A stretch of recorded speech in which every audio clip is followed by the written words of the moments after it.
Welcome to Native Bidaské, Native News Online's weekly spotlight on the people making news and leading change in Indian country. Thank you to our platinum sponsor, the American Dental Association, for making this live stream possible. Welcome to another episode of Native Bidaské. My name is Levi Rickert. I am the publisher and editor of Native News Online. Today we have some really special guests. Joining me today, Crystal Hernandez and Shauna Humphreys. Hernandez is Cherokee and Humphreys is Choctaw. They are both co-hosts of the Black Feathers podcast that focuses on Native American experiences with intellectual disabilities, learning disabilities, mental health, anxiety disorders, and healthcare. Welcome to Native Bidaské, both of you. How are you today? Great. Thank you for having me. We're very excited. Okay. We're glad to be here. Yeah. Hey, before we get going, I was really intrigued with the name of the podcast itself, Black Feathers. Could you one of you give us the genesis of how did the podcast get named Black Feathers? So interestingly enough, I was serving on a project with State of the States and Intellectual and Developmental Disabilities, which is funded in partnership as a long-standing project of national significance, looking at data, tracking the way that funds are exhausted and spent, and the projects that are really important in the area of intellectual and developmental disabilities. And so in that project, we were talking about ways to reach in meaningful ways, new things, just like, we see our folks using TikTok for news, we see a lot of our social media and then podcasting. And so in the process of that, Dr. Tanis, who is the lead, we were talking about a podcast. And so in the talk, we started going, okay, well, what would it look like? How would it be? And I was talking about the significance for me. So I'm an autism mom. This is my heart. This is why I'm doing it. I'm also a psychologist. I've been working in mental health and in all sorts of areas for almost 20 years now. And so for me, when did you start? When you were 5? Yes. Yeah. It's just funny. It's one of those things where you start calculating the years and you're going, oh goodness, we're getting up there. And so for me, my grandma was always really significant in my life, and she passed a long time ago, but I always see feathers around just to kind of remind me she's here. And for me, it's kind of that saying for her was, when you see it, you're not alone. This is a journey, just like a disability journey. You're not alone in it. There's an army of individuals who will rally with you and fight the fight and get the things and make sure that, you feel supported and make sure of those things for you and give you that sense of belonging. And so it was really easy to come up with that for me. And once I said it, it was just kind of made sense. So here's what we're going to do, Black Feathers. We're going to never be alone on the journey. And beautifully enough, a disabled artist is the one who helped bring these words about this logo to life. And it's a circular logo talking about the embracing nature and the balance and harmony, and then the feathers of never being alone on the journey. Oh, that's pretty nice. And please tell us a little more about yourself, and then I'll ask Shauna to tell us who she is. So go ahead, Dr. Hernandez. Wonderful. I'm a Cherokee and Latina, and I am an autism mom. I have 3 children. My youngest is autistic. I am a psychologist by trade and training, but I've been a mental health administrator for nearly 15 years now. I do work in Oklahoma. I run 2 state psychiatric hospitals, as well as a forensic step-down unit. I am a joint arbitration hearing officer. I'm a PAC member for State of the States and Intellectual and Developmental Disabilities, as well as an ally, an advocate. I present on a number of conferences on the topics of mental health, as well as intellectual and developmental disabilities, and then also with the focus in Indian country and reaching in and reaching out. So that's kind of what I do in a nutshell. I'm on a couple boards, and I am on a panel for IHS on racial and ethnic disparities coming up soon. Wonderful. And Shauna Humphreys, tell us a little bit about yourself. Well, halito, chatasia hoke. So hello, I'm Shauna, and I am Choctaw. And I am a mom of 5, and I grew up down here in southeastern Oklahoma / southwestern Arkansas, around the Choctaw Nation my entire life. And so my grandma was a first language speaker, and so being a tribal member, and having this voice is very, very important to me. I'm also a licensed professional counselor by trade, and so mental health is one of those topics. That's also something I'd like to advocate for and make people more aware, especially with Native Americans. We're kind of, like Crystal was saying, we're kind of high on the disparity list for quite a few different things, and mental health is one of those. But that's a little bit about me. So I understand Black Feathers has been launched, was fairly recently, correct? And tell us what the frequency of the delivery would be and how often can our viewers expect to listen to your podcast? So we're about 7 episodes in, and we do it monthly. So 1 per month. Each month we have different guests join us to tell their story about their journey with themselves or their loved ones, or even just the cool projects that they're doing within their tribal nations. So we have a variety of topics. We have addressed a number of issues related to mental health, as well as just life in general. And I think we're looking forward to the future in terms of how we can kind of grow this. And tell us about the connection, Shauna, with the Kansas University Center for Developmental Disabilities.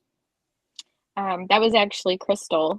So Crystal, yeah, I can let her talk about that. And then how I came into be, I can let her introduce that too, because it's kind of a funny story. So okay, that's great. We want to hear it.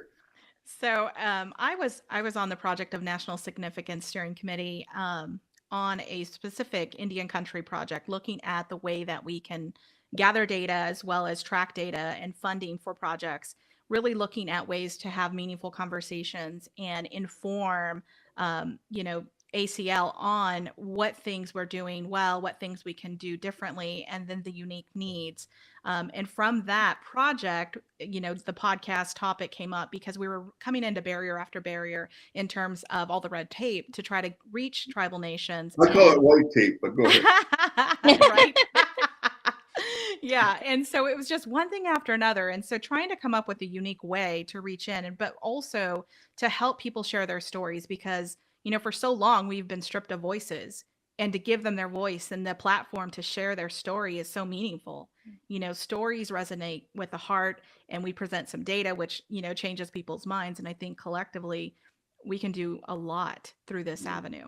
And so from that, podcast was kind of established, and I, talking with Dr. Tanis, we were looking at how could this look, what do we need? And I said, well, I have a perfect co-host that I met in another, live news venue, and that's Shauna. And so she and I were on the news talking about mental health specifically in Indian country. And so I just immediately texted her. I said, hey, you're interested? And she was kind of like, I guess so. and so here we are. Well, wonderful. Yeah. Shauna, tell us your version.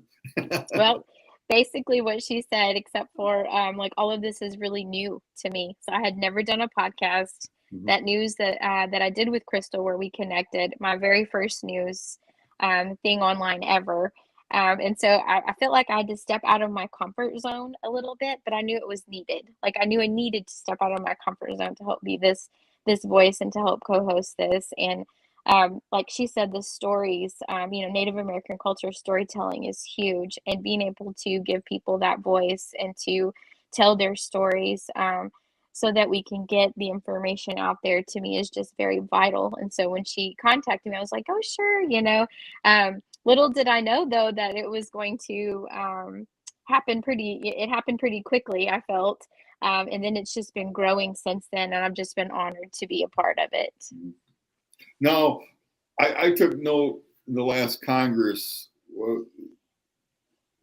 during December, there has been more money appropriated by Congress for mental health care in the United States and in the history of the United States in terms of dollars. And same can be said, and it trickled for Indian country. So there are a lot of dollars. Tell us about the state of mental health in Indian country, and then I guess overcoming the stigma associated with mental health counseling. So talk about what you're seeing and what you know to be true, Dr. Hernandez.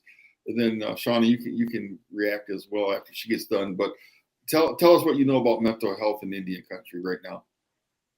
So, like you said, there's a lot of opportunity on the horizon. I think that there's a lot of meaningful conversations, a lot of investments federally as well as our tribal nations. My tribe in particular just invested $30 million into mental health infrastructure of their own. And so I think there is a prime opportunity to have these meaningful conversations. What we're still seeing, though, is difficulties with broadband for telehealth appointments, difficulty with transportation to get to the places. The other thing that I think we're seeing a lot of is the disconnect between like credentialing, licensure, as well as certifications of programs. It shouldn't have to fit a box that the box isn't their box in order for a program to be able to generate revenue, for it to be able to stand on its own 2 feet in terms of being recognized and respected. So I think there's still some work to be done in that regard. Michelle, what's I your also take? see, yeah. What's your take on mental health, current state? Very, yes, very similar to Dr. Hernandez. I do live in a very rural part, southeastern Oklahoma. Just today, we was on a call earlier, and my sound was being weird, and it was because the forestry had set some, on purpose fires around that they normally do, and the smoke messed with our signal. And so those kinds of things happen. But on top of that, like to hire counselors that want to come and move into the rural areas that we live and work in, where it could be an hour in any direction to Walmart, is also an issue. And so it's great to have the funding, and I'm excited about how it's going to be appropriated. But then for me, it'll come down to, like, can we get the staff to come in and to be able to carry out the services that are so much needed? Just because there's not a lot of incentive to move here unless you just want the peace and quiet, and out in the country and in the rural areas. So besides what Crystal was saying, I see that a lot too. Just living in a rural area can be a hindrance, both in people coming and receiving care, and to be able to provide the care. And I understand that when it works, when there's broadband, the Native Americans have really embraced this whole notion of telehealth as it relates to mental health, because the embarrassment of having their little red truck at the tribal counseling center is not there. They can do it in the confines of their home office, or wherever. So what's your take on that? What are your hopes in terms of telehealth for mental health counseling in Indian country? I think we need to continue doing investments into the broadband and also comfort, especially when you look at some of our generational differences with tech and the comfort with tech. I think we need to think about that too. We have a lot of aging population that they don't feel comfortable with technology. And so it's still going to be a hindrance for them. The other piece is representation. So as Shauna mentioned, recruitment is really hard, but it's even harder to find people who actually have the heart of service and the knowledge of the culture, and to represent in meaningful ways rather than just chase a paycheck. I mentioned the more money's been appropriated for mental health care in the United States for Native Americans. I guess my question is, do we have the trained counselors who are ready to deal with some of the issues in Indian country, or what's your take on that? I think we do. It's just getting them like to come to certain areas in tribal communities. But yes, I think their counselors are out there, and I feel like there's several willing to at least learn about our culture. We don't have very many though that like our Choctaw or Cherokee that actually go to school to be counselors. So there's very few of us, I feel like, that are tribal ourselves, but we do have some that are willing to learn and have the heart to serve our people. It's just kind of getting them to come to some of these areas where, like I said, they may be an hour in any direction to your nearest Walmart. It's kind of hard for some, to go from a city to this kind of area. So I think it is. It's just getting them to come this direction. I think we've seen also, I run hospitals, and I know from my own experience, there's a nationwide shortage of certain providers. And you're looking at people such as psychiatrists, psychologists, you're looking at licensed clinical social workers as a shortage, registered nurses that are psychiatric. And so we're seeing a shortage of healthcare kind of across the board. And it's even less, opportunity when you're looking for people who want to live in rural communities or who do want to serve in meaningful ways are Indian country. And so I think think we definitely need to grow more professionals and to make it known that this is an opportunity and this is a career path. You can definitely do it, and we're going to help you do it. You know, when you look at licensure, when you look at traditional pathways to education, we've done a lot of work, but there's still so many barriers that keep our people out. And talk about the stigma associated with mental health. What would you tell the viewers today that may be hesitant and they know they have problems, they know they need to talk to somebody, and quite frankly, a lot of it's not just Native people, but people will self-medicate through alcohol or drugs or other means to kind of get rid of that stress or the issues that they have. But what would you tell them to get past the stigma, how to be healthy? Yeah, for me, I would tell them that you're not alone, and that everybody struggles from time to time. But I think in Native communities, seeking help has somehow become a sign of weakness, when really it's a sign of wisdom. And so I think changing that perspective and to continue talking about it, continue talking about your struggles, that kind of opens the door for people to want to seek help and to know that they're not alone. But just switching that focus, it's not a sign of weakness to reach out for help. It's actually a sign of wisdom. You're recognizing that you need it, and there's people there to help you and to talk to you. And Dr. Hernandez, can you respond? So for me, you know, just kind of bringing it back to the podcast and kind of the mental health flair of that, you know, when you're looking at intellectual and developmental disability, specifically autism, you're looking at, on average, about a 78% co-occurring rate with mental illness. And you know, that population is often left off the table in terms of suicide prevention or any kind of effective planning. They're oftentimes shut out of traditional mental health systems. But when you're looking at a suicide rate that's 4 times a non-autistic rate, that is alarming. When you're looking at a 78% co-occurring rate of mental illness, but nobody's allowing you to get mental health services because they see the IDD diagnosis first. And so we need to have more meaningful conversations about the nature of co-occurring. You know, we had this a couple years ago with substance use. You know, you can be both. You can have both, and you still need to be able to access services. You have to have equity. You have to not be turned away due to another condition. You have to be embraced. So I think, you know, we have to have that ability to have those meaningful conversations and system shifts. The other piece of that is when we talk about our disabled communities, we're at a massively higher risk of trauma. We're 4 times more likely to be victimized than somebody without a disability, in addition to the co-occurring nature, in addition to other things. So we have to have more meaningful conversations around disabilities and mental health and the nature of a co-occurring condition. I agree with Shauna. This is wisdom. This is the ability for us to say, we need a hand. We need a help. We don't know where to turn. You know, 988 launched in July. That has been a monumental game change. You know, being able to text, being able to chat, again, reaching in a way that is very different from a 7-digit number. It's very easy. It's very catchy. It's very easy to put stickers around. It's also catching on with our youth. We're seeing a massive post-pandemic, you know, avalanche of individuals who are struggling significantly, especially our youth, you know, and factor that into, you know, with historic trauma or lack of services or barriers or judgment or stigma or lack of resource in your community. And then we ask ourselves, well, what's the issue? Why won't it just fix? Well, because we won't fix the situation.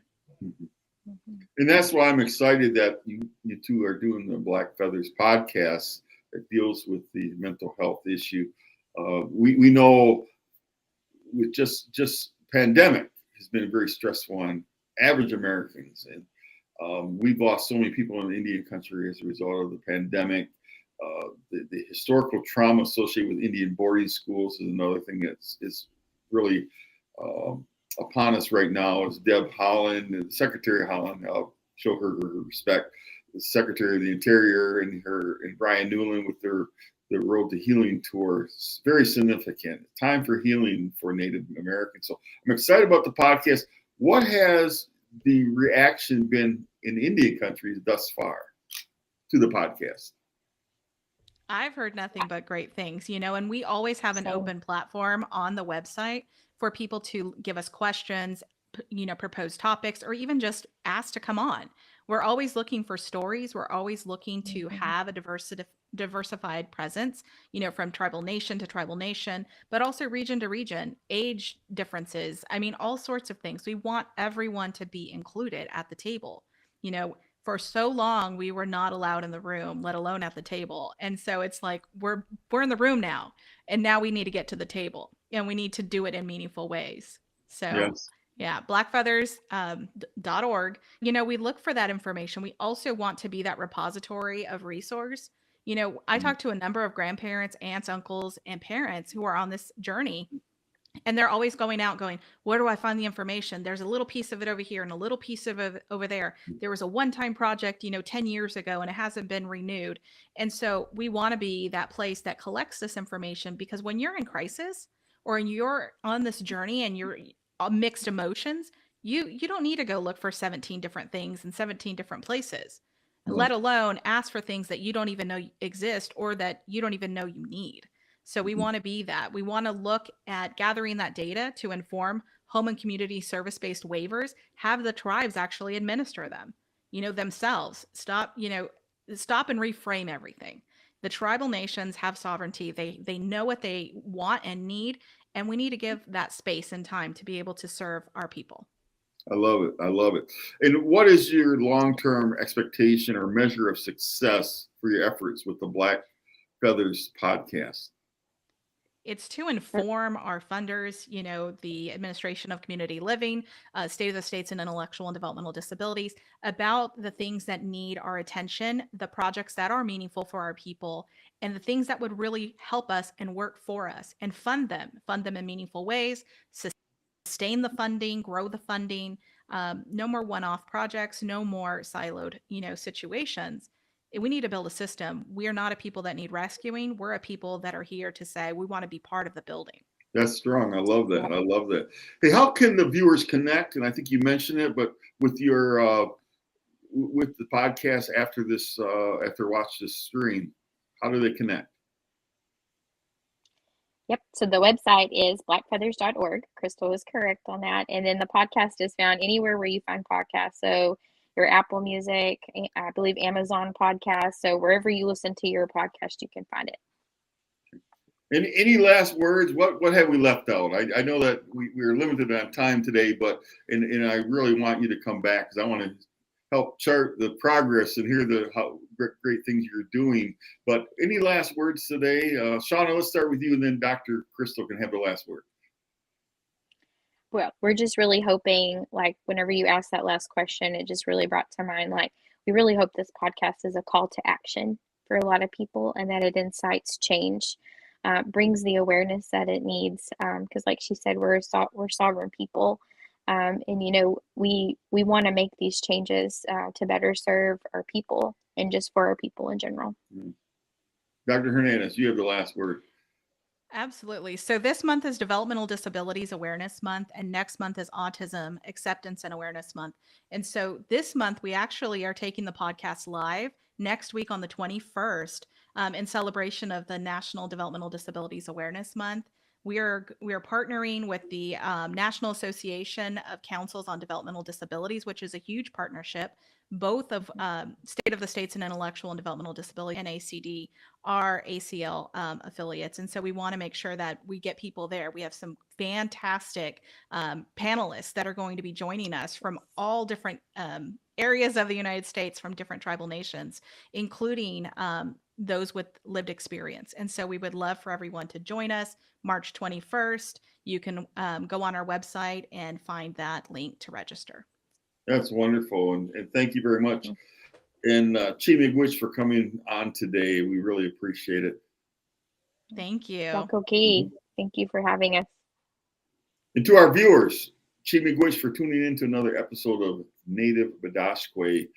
We like to bring the most current information to Indian country, and these two ladies have provided some really food for thought, and we really encourage you to listen to their podcasts. And let's get over the stigma of mental health counseling. If you need it, go see a counselor. Make that call that needs to be made. So Chi Miigwech, and we hope to see you next week on Native Bidaské, and have a safe week.